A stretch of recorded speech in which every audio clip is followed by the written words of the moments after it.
공수처와 경찰이 관저 진입 1차 저지선을 돌파했다는 속보가 들어왔는데요. 현재까지 적극적으로 저지하는 경호처 직원은 보이지 않는 상태고요. 경찰이 사다리를 동원해서 차벽을 넘어서 관저 안쪽으로 진입을 한 상태입니다. 경찰이 4시간가량 대치 끝에 관저 진입에 성공을 한 걸로 보이는데요. 이처럼 공수처와 경찰이 영장 재집행에 나선 소식 저희가 실시간으로 전해드리고 있습니다. 현재 윤 대통령 변호인단 측은 형사법에 예외 조항이 없어서 수색이 불가하다는 입장인데 그 관저 앞에 모인 국민의힘 의원들도 이 부분을 강조한 걸로 보이거든요. 형사법 예외 조항이 적용되지 않았다. 이거 어떻게 좀 이해할 수 있을까요? 예, 이번에 지금 이제 재집행이 되고 있는 것이 체포영장을 이제 재발부 받은 부분입니다. 지난번에 이제 6일에 만료가 됐지 않습니까? 그리고 이제 다시 청구를 해서 이 부분을 받은 것이거든요. 그런데 지난번 첫 체포영장 같은 경우에 이 체포영장과 수색영장이 같이 나왔었는데 네. 이 영장에 그 형사소송법 110조, 111조가 적용되지 않는다라는 문구가 있다 보니 그 부분에 대해서 많이 이야기가 나왔었습니다. 그리고 이 형사소송법 110조, 111조를 이제 설명을 드리면 이 111조 같은 경우는 이 공무원의 이 공무상 비밀과 관련한 물건을 압수하는 것과 관련한 이 제한 규정이라고 볼 수가 있는 것이고 이번에 이제 쟁점이 되는 것은 수색과 관련한 부분이기 때문에 형사소송법 110조라고 볼 수가 있습니다. 이 형사소송법 110조는 이 군사상 비밀을 요하는 장소에 대해서는 그 책임자의 승낙 없이는 수색할 수 없다라는 규정이 있거든요. 그렇다 보니까 이 책임자의 승낙이 없는 상태에서 이 부분 지금 군사상 비밀을 요하는 장소라고 볼 수가 있는 이 구역을 이제 뭐 수색한다든지 이런 부분을 할 수 있는 것이냐가 쟁점이 되는 것이고 지금 공수처와 경찰에서는 이 영장이 수색영장이라든지 이 체포영장이 나왔기 때문에 이에 근거해서 수색을 하겠다라는 취지인 것이고 지금 현재 대통령 경호처에서는 이 부분 형사소송법 110조에서 이 책임자의 승낙 없이는 수색을 할 수 없다라고 이제 대응을 하고 있기 때문에 이 부분 관련 법적인 쟁점이 될 수가 있는 것이고 또 이제 경호처에서는 이 형사소송법 110조 외에도 뭐 대통령 경호법상의 경호구역이라든지 이런 부분들을 이유로 해서 또 추가적인 이런 저지를 하고 있는 부분이 있거든요. 그렇다 보니까 이에 대해서 법적인 해석이 어떻게 될 것인가가 쟁점이 될 수밖에 없고 현장에서도 이 각각이 이 서로가 적법하다고 주장을 하고 있기 때문에 이에 대해서 각각의 논리를 이제 이야기를 하고 있지 않을까 생각이 듭니다. 예, 알겠습니다. 지금 저희가 계속해서 대통령 관저 모습을 실시간으로 보여드리고 있는데 다시 한번 전해드리면 공주수사본부 체포팀이 대거 관저를 진입을 한 상태입니다. 1차 저지선을 통과한 이후의 지금 상황이고요. 공수처와 경찰이 1차 저지선을 통과한 뒤에 대열을 정비하고 있는 모습 지금 실시간으로 확인하고 계십니다. 변호사님, 그러면 말씀하신 그 법안이 이번에 예외가 됐다는 조항이 지난번 체포영장과는 다르게 이번 체포영장에는 빠진 거잖아요. 당시에 말씀하신 대로 법적 해석 다툼의 여지가 있어서 이번에 뺀 걸지 아니면 다른 의도가 있어서 이번에는 그 예외 조항이 빠진 걸지 어떤 이유에서 빠졌을까요? 이 부분 영장에 해당 내용이 기재되는 것 자체에 대해서 워낙 이런저런 의견이 많이 나왔었기 때문에 예. 아무래도 이번 영장 발부에 있어서는 그 부분이 이제 명시가 되지 않은 것으로 보이는 부분이 있는 것 같습니다. 그리고 그 당시에도 이 영장에 그러한 내용이 기재가 돼 있다고 하더라도 그것이 효력이 있는 것이냐에 대한 다툼이 있었던 상황이었기 때문에 이 부분을 굳이 명시한다고 해서 사실 그 부분이 이제 반드시 예외로 인정될 수 있다라는 것도 아니었기 때문에 아마 그런 부분까지도 감안을 해서 영장 발부에 있어서 빠진 것이 아닌가 생각이 되고 그리고 아마 기존의 그 1차 체포영장과 지금 이번에 2차 체포영장이 이 발부한 재판부가 다른 것으로 알고 있습니다. 그렇기 때문에 이 재판부의 판단이 다른 부분도 있었기 때문에 그 부분 제외가 된 것이 아닌가 생각이 됩니다. 네, 지금 화면 보시면 경찰 인력들이 관저 안으로 이제 대거 이동하는 모습이 포착이 되고 있는데요. 앞서서 경찰이 김성훈 차장의 체포영장도 발부받아서 들고 왔다 이렇게 알려졌거든요. 그러면은 김성훈 차장에 대한 체포영장이 먼저 집행이 될 확률이 높은 건가요? 아무래도 김성훈 차장에 대한 체포영장을 먼저 집행하려고 할 가능성이 높습니다. 예. 이 김성훈 차장에 대해서는 사실 뭐 대통령 경호법상의 경호 대상은 아니기 때문에 이 부분 체포영장을 뭐 집행하는 부분에 대해서는 형사소송법상의 이 수색과 관련한 부분을 제외하고는 대통령 경호법에 문제는 되지 않을 가능성이 높기 때문에 아무래도 이 부분을 먼저 집행을 하려고 할 가능성이 높고 그리고 현재 이 김성훈 차장이 지금 경호처장이 공석이지 않습니까? 예. 그렇다 보면 실질적으로 경호처를 지휘 감독하고 있는 사람이 김성훈 차장이라고 볼 수가 있기 때문에 예. 김성훈 차장이 만약에 체포가 된다라고 한다면 경호처의 이 지휘 체계 자체가 기류가 변경이 될 수가 있다. 이런 좀 의견이 나오다 보니까는 만약에 가능하다라고 한다면 김성훈 차장에 대한 집행을 먼저 하려고 할 수 있다라는 이야기가 나오고 있습니다. 예, 알겠습니다. 지금 보시고 계신 모습은 공수처와 경찰이 1차 저지선을 돌파한 뒤 그리고 잠시 대열을 정비한 뒤 관저 안으로 본격 이동하는 모습 보셨고요. 뒤에 추가적인 인원들이 이동하고 있는 모습 보고 예, 계십니다. 사다리까지 들고 가는 모습을 확인해 볼 수 있는데요. 사다리를 넘어서 관저 안으로 들어가려는 시도를 할 것이다라고 예측을 해볼 수 있을 것 같습니다. 네, 2차 저지선으로 이동 중이고 그 2차 저지선에서 경호처와 다시 대치할 가능성이 지금 높은 상황인데요. 경호처가 어제 오후에 입장문을 통해서 불법적인 집행에 대해서는 관련 법률에 따라 기존 경호 업무 매뉴얼대로 대응할 것이다 라고 밝혔어요. 기존 입장과 크게 달라지지 않았다 이렇게 봐야겠죠.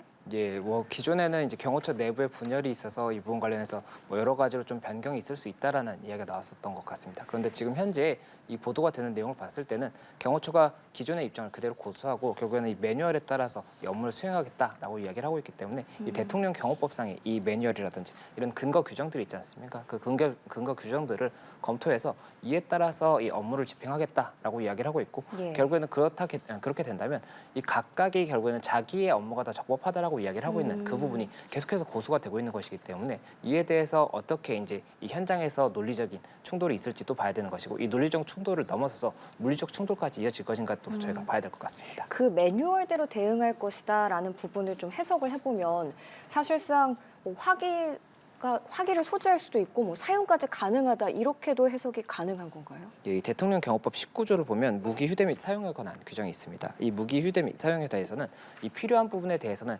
최소한의 한도에서는 무기 뭐 화기라든지 이런 부분도 사용할 수 있다는 것으로 해석될 수 있는 부분이 있거든요. 예. 그렇다 보니까 이에 대해서 이 요건이 해당될 수 있느냐가 쟁점이 될 수가 있고 다만 뭐 어떤 화기라든지 무기를 사용했을 때는 이 부분에 대해 뭐 한쪽이 적법하지 않다라는 판단이 났을 때는 그 부분에 대한 처벌은 더 중해질 수가 있기 때문에 경호처든 경찰이든 이 부분에 대해서는 어떤 뭐 무기나 장구를 사용함에 있어서는 더 신중할 수밖에 없는 상황이고 지금 현재 뭐 여러 가지로 뭐 총을 들고 있는 것 같은 모습이 있었다, 뭐 화기를 예. 들고 있는 것 같은 모습이 있었다 이런 이야기가 나오고 있는데 그게 실질적으로 뭐 사용을 하는 것을 염두에 둔다든지 이렇게 보기에는 현실적으로 가능한지는 조금 봐야 될 것 같습니다. 예.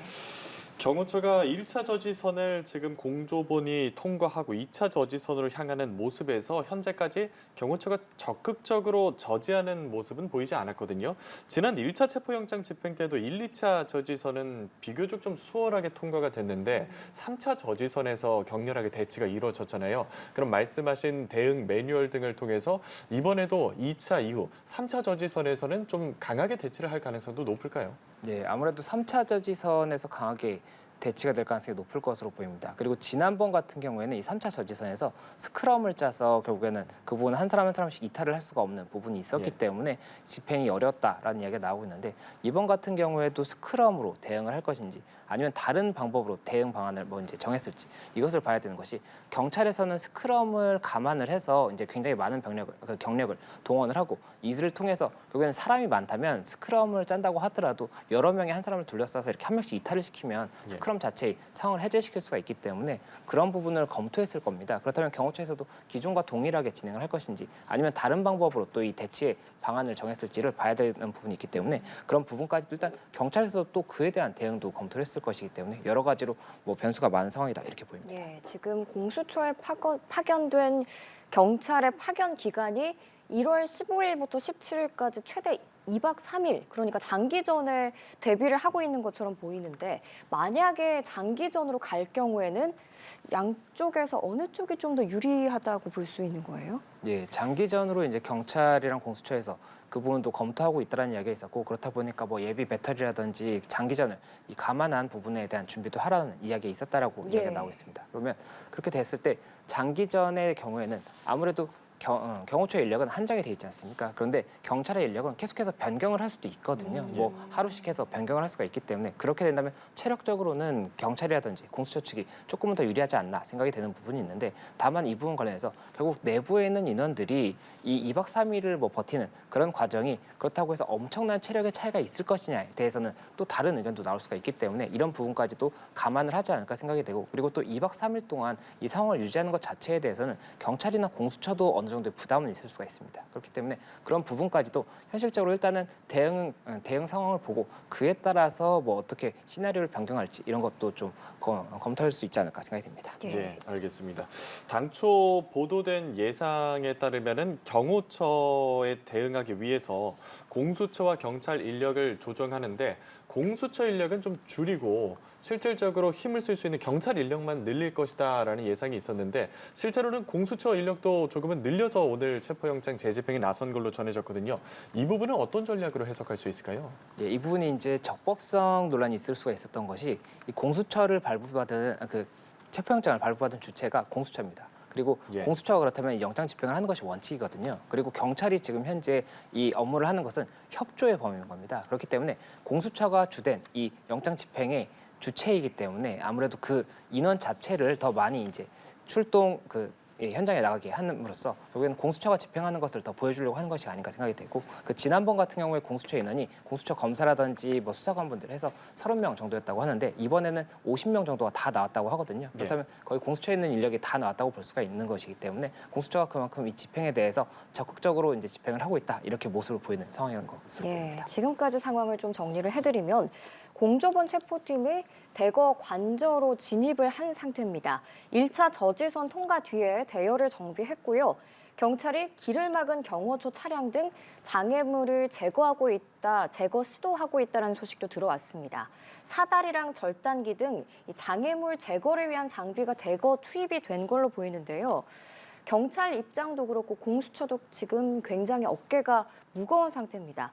지난 1차 집행 때 불발이 되고 상당히 많은 비판을 받았거든요. 그렇기 때문에 뭐 공수처의 뭐 존폐 기로에 놓였다 이렇게 지금 볼 수도 있는 건가요, 상황이? 예, 공수처가 그 출범 이후로 계속해서 이제 성과에 대한 부분이 많은 이야기가 나왔던 부분이었습니다. 예. 그리고 이번 사건 같은 경우가 굉장히 많은 국민들의 관심을 받고 있는 상황이지 않습니까? 그런데 지난번 체포영장 자체에서 결국에는 불발이 되면서 이 부분 관련 그 공수처의 역량이 부족한 것이 아니냐, 아니면 공수처가 이것을 실행할 마음이 부족한 것이 아니냐 이런 이야기가 나왔었기 때문에 그런 부분을 감안해서라도 공수처에서는 이번에는 더 총력을 다하는 그런 모습을 보일 수밖에 없지 않나 생각이 되는 것이고 경찰 같은 경우도 그 지난번 그 체포영장이 집행이 이제 이루어지지 않았을 때 그때 당시에 많은 이야기가 나왔었기 때문에 아무래도 그런 부분을 뭐 불식시키기 위해서라도 이번에 더 최선을 다하는 그런 모습으로 보이지 않나 생각이 되는 부분이 있어서 이 부분 관련 이번에 이러한 변화가 이 영장 집행에 있어서 어떤 변화를 볼 수 있을지가 쟁점이 될 것으로 보입니다. 예, 알겠습니다.